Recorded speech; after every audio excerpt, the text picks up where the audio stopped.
नमस्कार, स्वागत है आपका एफएम न्यूज में और मैं हूं आपके साथ अक्षर आर्या। बुलेटिन की शुरुआत करेंगे उत्तर प्रदेश की अहम खबरों के साथ। लखीमपुर हिंसा में मारे गए 4 किसानों और पत्रकार रमन कश्यप को श्रद्धांजलि देने के लिए आज तिकुनिया में अरदास कार्यक्रम का आयोजन किया गया है। इस कार्यक्रम में देश भर के किसान जुटे। कांग्रेस महासचिव प्रियंका गांधी ने लखीमपुर पहुंचकर किसानों की अंतिम अरदास में शिरकत की। राकेश टिकैत समेत कई किसान नेता सोमवार रात ही लखीमपुर पहुंच गए थे। राज्य सरकार ने किसानों के जुटने को देखते हुए यूपी के 20 जिलों में अलर्ट जारी किया।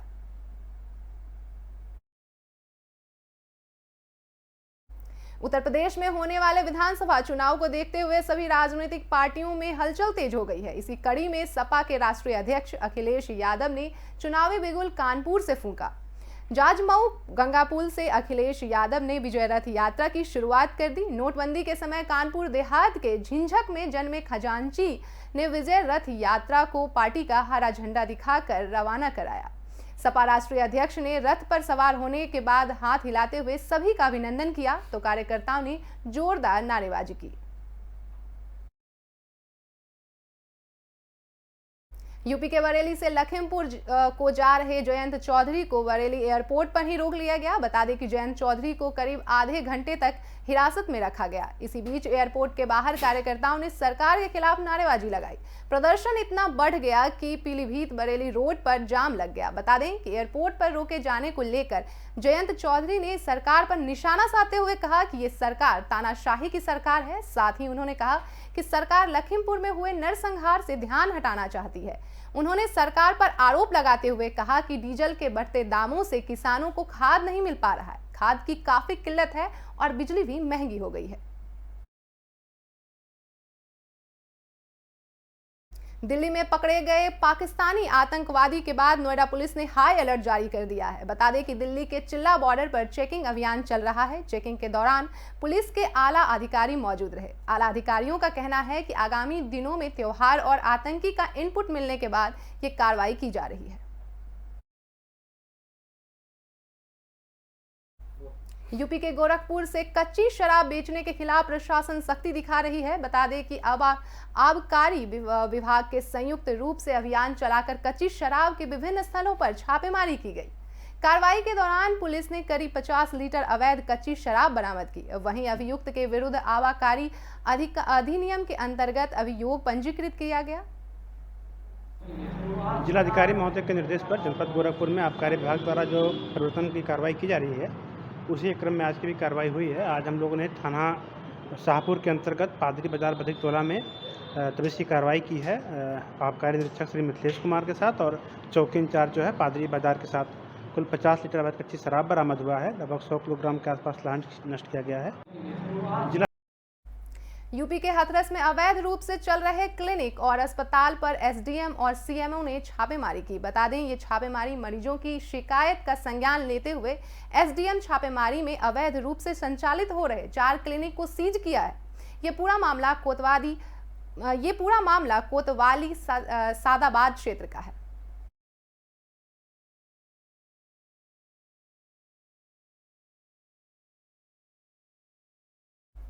अब वक्त तो चला है एक छोटे से ब्रेक के। मिलते हैं एक ब्रेक के बाद।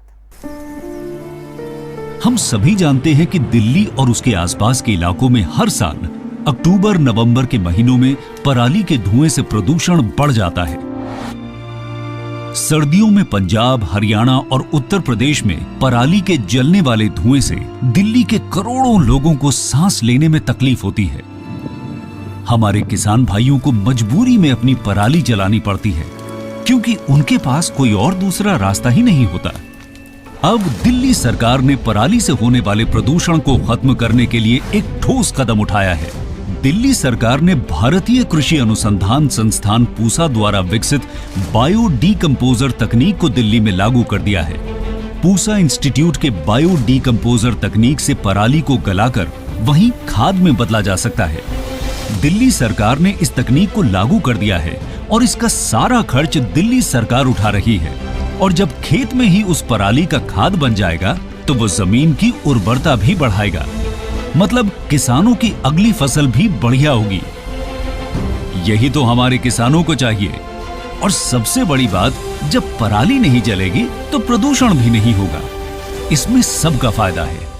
पहले हमें अपनी पराली जलानी पड़ती थी, लेकिन इस बार हमें ऐसा नहीं करना पड़ा।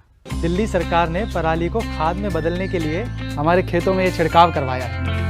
ये बहुत ही आसान था और हमें तो बहुत फ़ायदा हुआ।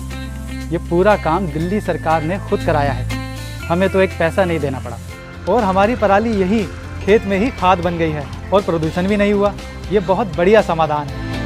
दिल्ली सरकार प्रदूषण को खत्म करने के लिए युद्ध स्तर पर तो काम कर ही रही है, साथ ही किसानों की सुविधाओं का भी पूरा ख्याल रखा जा रहा है।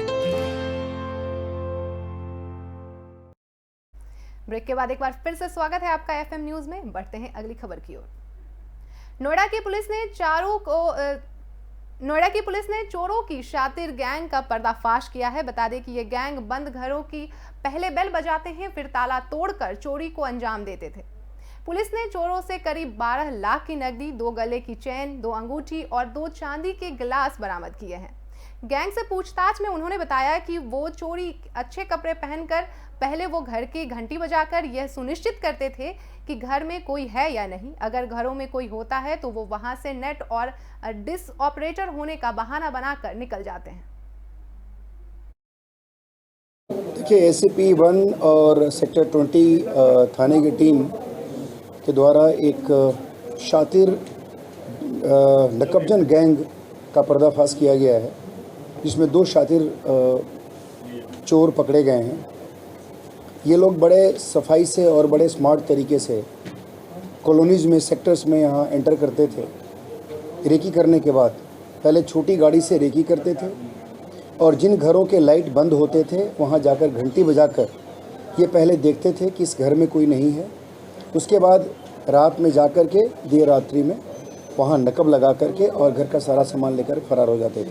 देखिए, ACP यूपी के हमीरपुर में उत्तर प्रदेश सरकार की महत्वाकांक्षी योजनाओं की 3 दिवसीय प्रदर्शनी का आयोजन किया गया, जिसकी शुरुआत हमीरपुर के विधायक युवराज सिंह ने फीता काटकर किया। आपको बता दें कि प्रदेश सरकार की योजनाओं से आम जनता को अवगत कराने के लिए ये 3 दिवसीय निःशुल्क प्रदर्शनी लगाई गई। इस प्रदर्शनी में यूपी में योगी सरकार की 4 साल की उपलब्धियों से संबोधित पोस्टर भी लगाए गए। जी, क्या मांगे हैं आपकी? हमारी मांग है कि गुरविंदर सिंह के जो मोहनिया गांव में गुरविंदर सिंह रहते थे, वो एक संत थे और उनके नाम से जो है गुरविंदर सिंह के नाम से मोहनिया गांव को जो गुरविंदर सिंह के नाम से किया जाए, जिससे उनका संत के जो है संत का उसका प्रचार भी जानकारी हो और उनको हम लोग मतलब उनके नाम से गाँव समर्पित। यूपी के शामली में एक कॉस्मेटिक की दुकान में आग लग गई। आग लगने से दुकान में रखा करीब 15 लाख रुपए का सामान जलकर खाक हो गया। सूचना मिलने पर मौके से पहुंची फायर ब्रिगेड की टीम ने कड़ी मशक्कत के बाद आग पर काबू पाया। बता दें कि इस दौरान आग की लाइव वीडियो एक युवक ने अपने मोबाइल में कैद करके सोशल मीडिया पर वायरल भी किया।